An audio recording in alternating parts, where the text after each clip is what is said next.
the bed today. That's an interesting idea I had last minute. Cool. Toy Story! Yeah! Bit sad.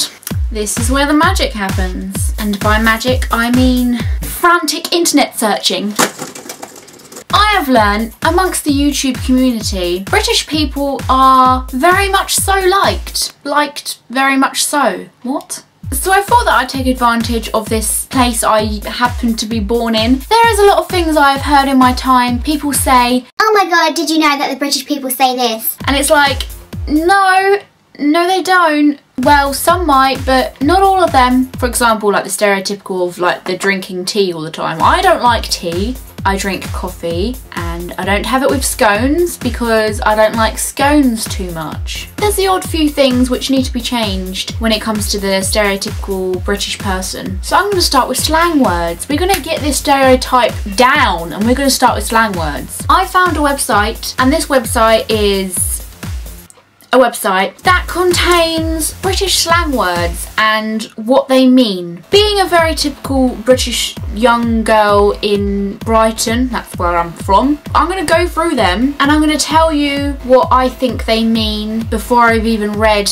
what this American person is saying that they mean. Okay, there is a lot of words here, so what I'm going to do, I'm going to pick some, then you can let me know that you enjoyed this video, and you know what I'll do? I'll make another. Either you can suggest what you want me to make the other about. Let me know, Joe. Let me know. Okay, number one, ace. Is something which I thought that Americans used actually. It just means cool. You'd say awesome. We might, well, I don't say ace, but people say ace. What? It's like brill or fab. Ace. So according to this website, if something is ace, it is awesome. Next is aggro. Is like causing a lot of aggro. Like arguing about something. Aggro. Like when there's lots of aggro going on, it means someone's brought something up and then the other person's arguing and it's like rah rah rah rah. Aggro is short for aggravation. There we go. This person obviously knows Britain more than I do. It's the sort of thing you might expect at a football match. In other words, trouble. There is sometimes aggro in the cities after the pub shut. Yeah, like, yeah, what the website said. Next up is alright. Alright. Isn't that just English? Alright, when you say alright? So like, you say, is all alright? It's like saying, hello, how are you? Alright? This is used a lot around London and the south to mean, hello, how are you? I'm from the south and this is very common. You would say it to a complete stranger or someone you knew. The normal response would be for them to say, alright, back to you. It is said as a question. Sometimes it might get expanded to, alright mate? So you walk past them and you go, alright? And they go, alright? As if to say, you alright? Yeah, you alright? But you don't need to say the yeah part, it's just, alright. The next word is anti-clockwise. Once again, I use that very much so. Anti-clockwise means not clockwise. Come on peoples, you know this, you must say this. Do you say this? The website says, the first time I said that something had gone anti-clockwise to someone in Texas, I got this very funny look. I think he thought I had something against clocks. Anti-clockwise, I get it. But yeah, it just means like not clockwise. Next one is any road. My dad says this a lot, so does my mum actually. So, okay, it's like saying anyway. You sometimes say any road up, but you can also say any road. So you're sat there and you're all having a discussion about something, just like talking about life, and then suddenly like the conversation kind of dies. So you go, any road, I've got to go now. So it's like saying anyway. But any road sounds a bit weird, so I say anyway because I'm not as cool as my mum and dad, clearly. So any road. Up north, instead of saying anyway, they say any road. Although I do it as well and I'm all the way down south, so, you know. Arse. Arse is basically ass. When a British person says ass, we sound silly, so we say arse. But you can also say pain in the arse or can't be arsed. The website says this is a word that doesn't seem to exist in America. It basically means the same as ass, but is much ruder. Arse. I say arse all the time. It is used in phrases like pain in the arse, which is a nuisance. A person who's a nuisance is a pain in the arse. Or I can't be arsed. I can't be bothered. Or you might hear something like a half-arsed attempt, meaning that it was not done properly. The next one is arse over tit. Arse over tit is basically the same thing as head over heels. You get drunk and you fall over arse over tit. The website also says that, so. Next up is as well. I don't understand this because I'm pretty sure I've heard a lot of people say as well before. Like, instead of saying also, you say I have one as well. Please say that this isn't just something that we do over here. Is this website like stupid or something?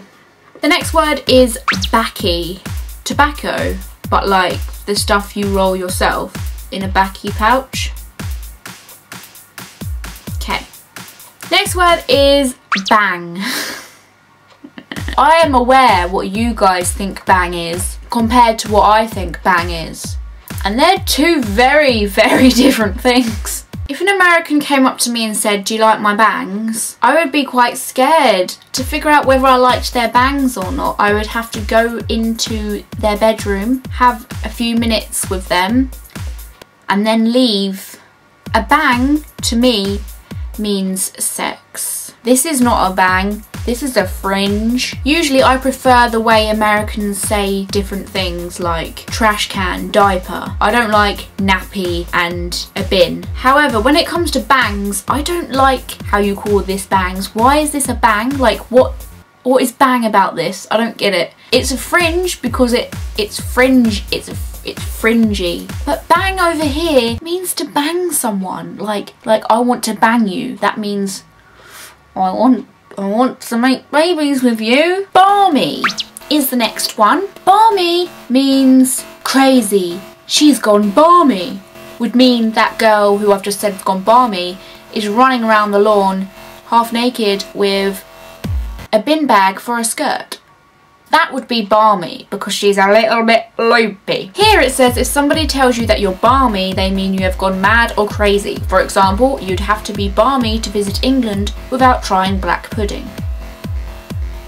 The next one is bee's knees. I think a lot of people know what this is. Bee's knees is basically the dog's bollocks. You are fabulous, darlings. If someone comes up to you and says you are the bee's knees, don't be like, why am I the knee of a bee?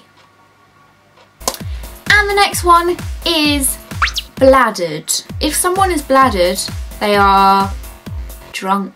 They are off their titties. They are gone. They are bladdered. They are drunk off their little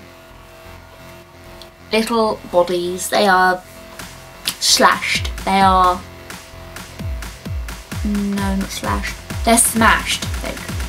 So they are just a few of the words which, I'm not gonna lie, I think that the whole world uses these words. Correct me if I'm wrong. If there is ever a word you've ever heard a British person say and you still don't know to this day what it means, let me know down here. I will tell you for you. This has been a cozy vlog. If you've enjoyed vlogging in my bed, let me know and you can join again some other time. I want to start doing a series of videos which are slowly but surely killing off all false British stereotypes of the typical teenager in South England. Remember, I don't stand for everyone else in this shenanigans going up here in Britain. I'm talking about just down here. Ooh, what am I doing here? I don't even know. Pop in the comments below something that you have heard British people do and I will base my next video on that comment. So for example, it could be, we only drink tea, we have really bad bland food, we drink warm beer, they are all alcoholics, the British chicks tend to be ugly. That one may be true.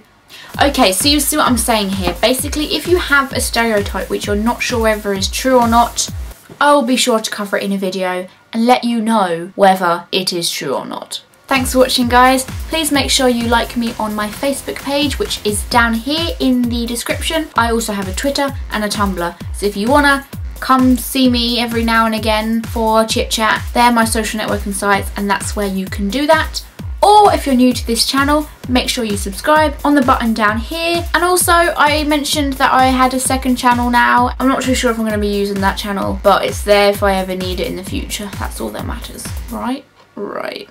Thanks for watching, guys, and I will see you next Monday.